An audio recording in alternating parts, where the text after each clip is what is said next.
वो विभाजन विभीषिका की जो प्रदर्शनी का उद्घाटन अवलोकन किया है,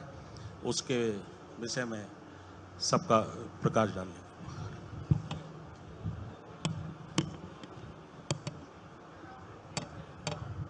मित्रों,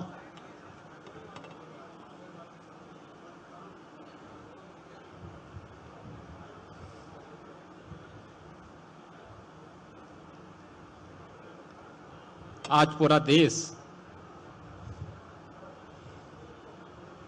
14 अगस्त 1947 के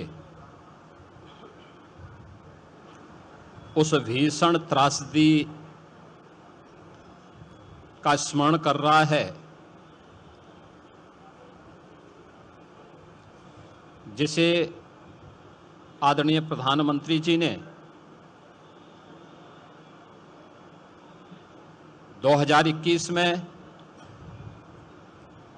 विभाजन विभीषिका स्मृति दिवस के रूप में वर्तमान पीढ़ी को अपने इतिहास के साथ जोड़ने के उद्देश्य से प्रारंभ किया था। हम सब जानते हैं कि सैकड़ों वर्षों की गुलामी की पीड़ा को समाप्त करके जब ये देश 1947 में स्वतंत्र हो रहा था, जिसके लिए अनगिनत बलिदान हुए, अनेक क्रांतिकारियों को फांसी के फंदे पर लटकाया गया,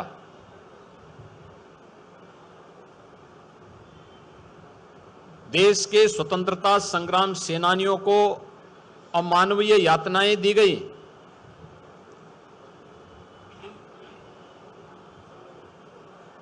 लेकिन जब ये देश इन सब त्याग और बलिदान के बाद 1947 में स्वतंत्र हो रहा था, उसके एक दिन पूर्व अपनी सत्ता लिप्सा और तुष्टीकरण की पराकाष्ठा को पूरा करते हुए कांग्रेस नेतृत्व ने देश का दुर्भाग्यपूर्ण विभाजन भी करवाया था, जो एक सनातन भारत था, पौराणिक भारत था। उस भारत को, उसी की दो भुजाओं को काट करके पाकिस्तान जैसे दानों के रूप में भारत को सदैव पीड़ित करने के लिए, डसने के लिए एक दुश्मन को उसके साथ उसी के हिस्से को काट करके बना दिया गया। यह आश्चर्यजनक है कि 15 अगस्त 1947 के एक दिन पूर्व जब पाकिस्तान का निर्माण हो रहा था, तो पाकिस्तान बनने के पूर्व कांग्रेस की तुष्टीकरण की नीति के कारण जो दंगे भारत में हुए थे, अखंड भारत में हुए थे, वह दुनिया के इतिहास के अत्याचारों की एक पराकाष्ठा को प्रस्तुत करता है।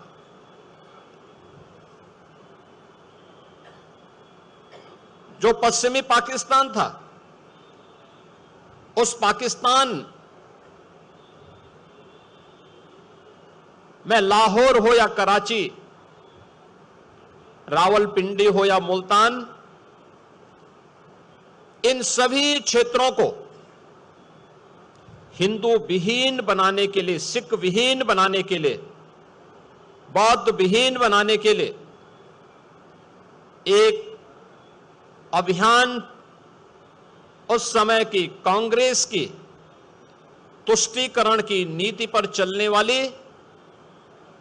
उनके नेतृत्व के कारण पैदा हुआ था। अनगिनत, यानी जिनकी संख्या कहते हैं कि 14 अगस्त 1947 और उससे पूर्व जो हिंसा हुई विभाजन के कारण करोड़ों लोग बेघर हो गए। लगभग 15 से 20 लाख लोगों का कत्लेआम हुआ, चाहे वह पूर्वी पाकिस्तान के नाम पर या पश्चिमी पाकिस्तान के नाम पर। और विभाजन की उस त्रासदी के कारण अपना घर बार छोड़ करके दर दर की ठोकरें खाने वाले आए हुए हिंदू, सिख, बौद्ध, जैन, क्रिश्चियन, इन किसी के लिए भी तत्कालीन सरकार ने कोई राहत पैकेज, उनके पुनर्वास, उनकी नागरिकता के लिए कोई पुख्ता व्यवस्था नहीं की। उनके लिए कोई स्मारक नहीं। जिन लोगों ने अपने लोगों को खो दिया, जिन्होंने अपनी विरासत को उस दुर्भाग्यपूर्ण घटना का शिकार बना दिया, उनके लिए न कोई स्मारक, उनके लिए न कोई संग्रहालय, न उनके लिए, उनकी स्मृति के लिए, उन्हें स्मरण करने के लिए तत्कालीन सत्ता प्राप्त करने वाली कांग्रेस ने कोई भी व्यवस्था नहीं दी। हम आभारी हैं प्रधानमंत्री मोदी जी के, जिन्होंने विभाजन की इस भीषण विभीषिका के शिकार हुए उन लाखों लोगों की स्मृतियों को जीवंत बनाए रखने के लिए 14 अगस्त की तिथि को विभाजन विभीषिका स्मृति दिवस के रूप में आयोजित करने का निर्णय लिया। न केवल ये उनके परिवारजनों के घावों पर एक मलहम लगाने का कार्य किया गया, बल्कि इस देश को, वर्तमान पीढ़ी को उसके इतिहास से अवगत कराने का भी एक अभियान विभाजन विभीषिका स्मृति दिवस के रूप में इस कार्यक्रम की शुरुआत ने प्रारंभ किया। पहली बार हुआ कि विभाजन के शिकार उन लोगों को जो पश्चिमी पाकिस्तानी शरणार्थी के रूप में 1947 से पहले, 1947 के बाद भी जम्मू कश्मीर और देश के अलग अलग भागों में निवास कर रहे थे, उन लोगों को सिटीजनशिप अमेंडमेंट एक्ट के माध्यम से भारत की नागरिकता देने का काम भी देश के यशस्वी प्रधानमंत्री श्री नरेंद्र मोदी जी ने देश के अंदर प्रारंभ किया। उनको अस्थायी आवास की सुविधा दी। बेघरवार लोगों ने अपनी मेहनत, अपने पुरुषार्थ से भारत के विकास में अपना योगदान दिया। राष्ट्रवाद की एक नई अलग को जगाने के लिए अपने आप को समर्पित किया। लेकिन कांग्रेस उनके पुनर्वास के लिए, उनके स्मृतियों को बनाए रखने के लिए, उनके संग्रहालय के लिए कभी भी कांग्रेस ने कोई प्रयास नहीं किया। आज यहां पर इस प्रदर्शनी का शुभारंभ यहां पर उत्तर प्रदेश सरकार और भारतीय जनता पार्टी ने वर्तमान पीढ़ी को इन सब बातों से अवगत कराने के लिए आदरणीय प्रधानमंत्री जी की प्रेरणा से हर जनपद में इस प्रकार के विभाजन विभीषिका के 1947 के दर्द को वर्तमान पीढ़ी तक पहुंचाने का एक प्रयास है कि जिससे आने वाले समय में तुष्टीकरण की नीतियों का दुष्परिणाम इस देश को किस प्रकार की कीमत चुका करके करनी पड़ी थी, यह देश इन सभी चित्रों का अवलोकन करके डिजिटल आर्काइव के माध्यम से और इन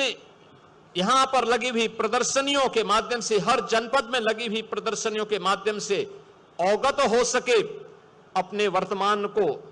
सुरक्षित रखने, आने वाली पीढ़ी के भविष्य को उज्जवल बनाने की उस रणनीति का हिस्सा बन सके। इस दृष्टि से विभाजन विभीषिका स्मृति दिवस के इस कार्यक्रम के साथ इस प्रदर्शनी का अवलोकन करने, इसका शुभारंभ करने के लिए आज हम सब यहां पर उपस्थित हुए हैं। उन सभी ने, उन परिवारजनों के प्रति जिन्होंने अपने परिवार के सदस्यों को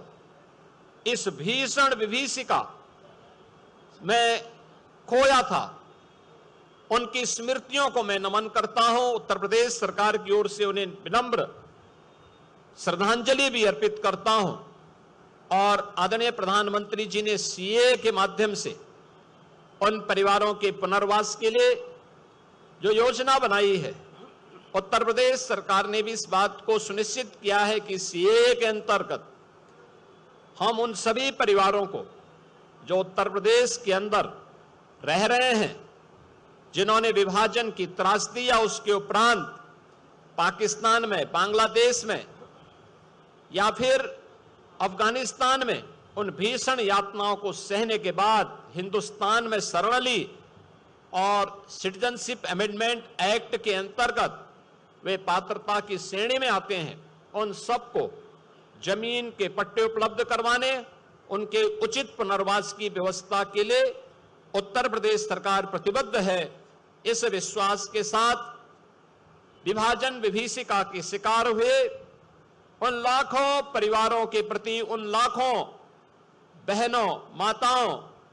और उन नौजवानों के प्रति, उन सभी नागरिकों के प्रति मेरी विनम्र श्रद्धांजलि है। उनके परिवारजनों के प्रति हमारी पूरी संवेदना है और यह सरकार उनके हितों को संरक्षण देने के लिए, उनकी सुरक्षा देने के लिए पूरी प्रतिबद्धता के साथ कार्य करेगी। इस विश्वास के साथ मैं आप सभी को, पूरे प्रदेश वासियों को देश की स्वाधीनता दिवस की हृदय से बधाई देता हूं, शुभकामनाएं देता हूं। धन्यवाद।